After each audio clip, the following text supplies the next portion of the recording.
You've all heard of the word Dharma, yeah? Anybody never heard of this word before? Dharma. It's pretty popularized by the Buddhist tradition, yeah? They call it Dhammapada, the path of Dharma. What does that mean? If you really understand it, I mean, Buddha was one amazing human being to have brought things so simply to the mindset of people. And he wasn't talking about a philosophy. This is not a philosophy. This is actually science. I mean, literally, quantum physicists are talking about the exact same thing now. Dharma means established, like something that is an established, something that's holding up. It's an established holding up of something. Literally, that's what dham means. It's already established. And what he's talking about is that there is a universal law that is running and holding everything in place. Yeah, now scientists are talking about the fabric of time and space. Now they're talking about that it's literally like a weaving of time and space, and it's like a fabric. Yes? Are you on top of that stuff? Okay. And so he was talking about the same thing. There seems to be that there are some underlying laws, pre-established underlying laws that are governing everything in existence. Not just us human beings, but everything in existence. And so the whole idea is this whole law that's governing everything in place is affected by every movement. The whole thing shifts with a slight movement. Does it make sense? So when he would talk about dharma, what is my individual dharma? Is like there are certain things that are within you that you need to, that are prescribed. What if I am acting on that which is already prescribed within me, I'm in my dharma, period. It has actually nothing to do with somebody else.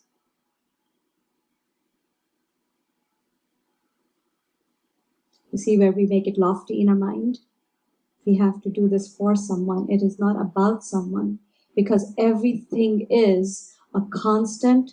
It is one big organism. And if I move my arm here, I'm thinking I'm just moving my arm. My leg isn't getting affected, is it? That's the surface view of it, correct?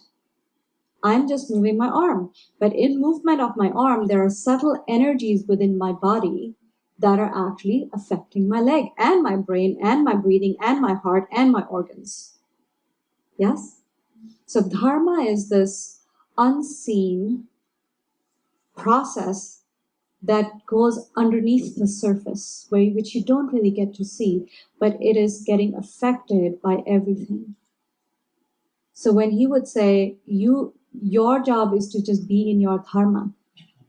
If you are playing out your prescribed, established dharma, then the whole fabric is going to move along with that. Anytime there's a disharmony in that movement, that disharmony also affects everybody else who's connected in that movement. You see that usually in a family structure.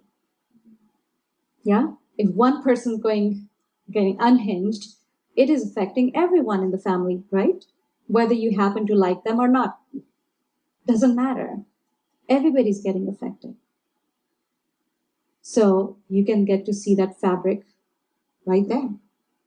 What is connecting you guys? Relationships? No, the relationship is just the cover sheet.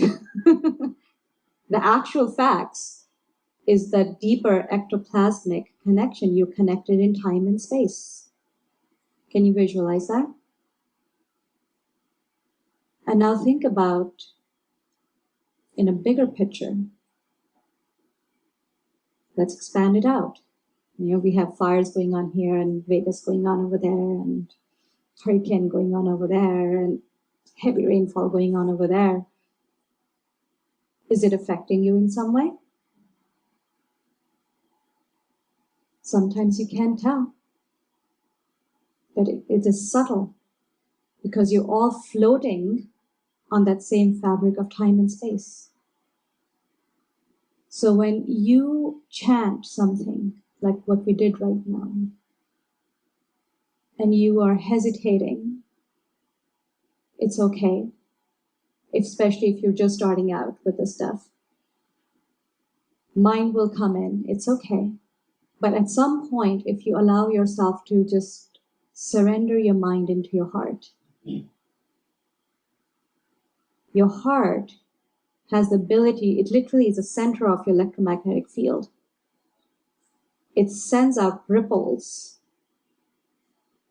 That is why they say if you get into your heart, you can heal. Everybody's a healer. Everyone is a healer.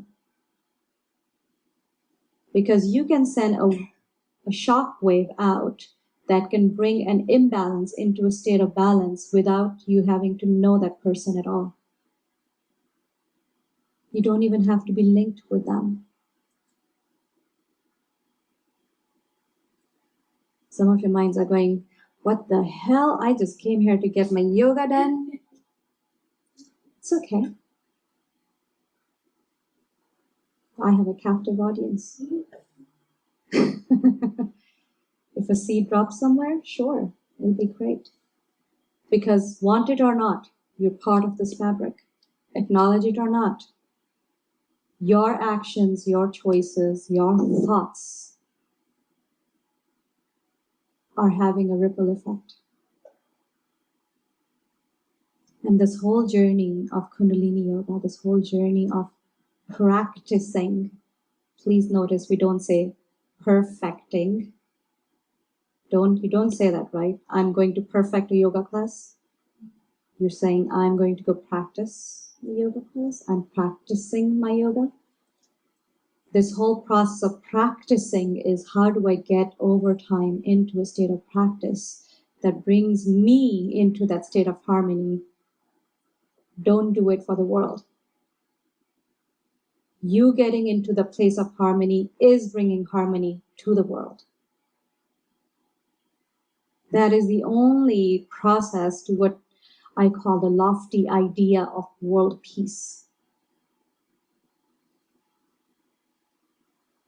Don't try to make it a concept outside of yourself, waiting for someone else to make certain changes so you can get there. Your job is to explore the subtleness of your dharma. What is that within you that is a part of the whole? It's a very important part or you won't be here. You weren't a mistake. Everybody else's life is checked.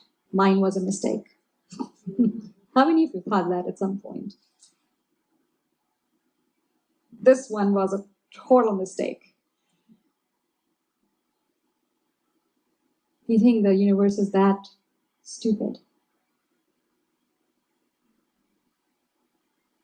Good Lord, it is running your entire system for you. Have you noticed that? What are you running in your body?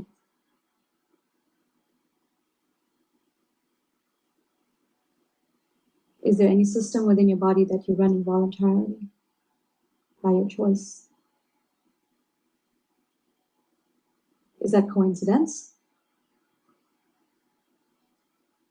You do have a system that you have voluntary control over, your breath, your respiratory system can be run both involuntarily. When you are not in control, it goes on autopilot and your subconscious mind runs it for you, yes? So you barely have that one thing to control. How are you doing with that?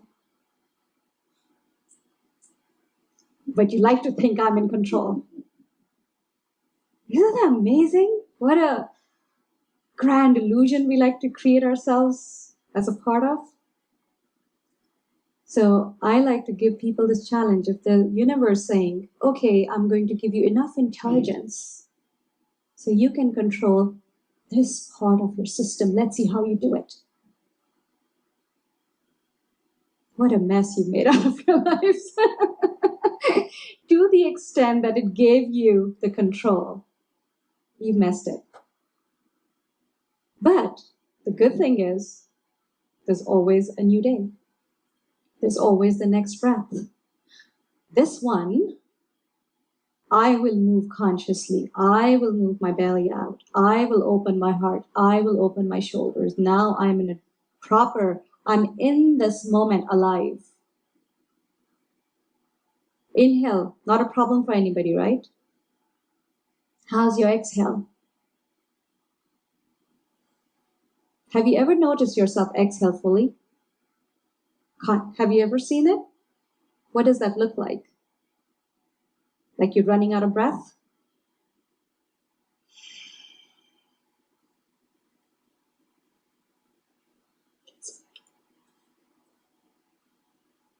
Exhaled out fully embrace death in this moment. I'm okay with that. They say you want to learn about life, you want to learn it from death. Until you don't exhale fully, your inhale will never be full. You can't, because you don't let yourself exhale something, so you hold on to some kind of anxiety of, I can't exhale fully, so you hold it all here. But if you were to really squeeze each breath out and then allow the next one in, your life, literally in your body, it'll run through vitality. Now you're actually being part of the Dharma pada. On the path of Dharma, that is that flow that was meant to be. You're meant to be alive in this moment. Are you alive?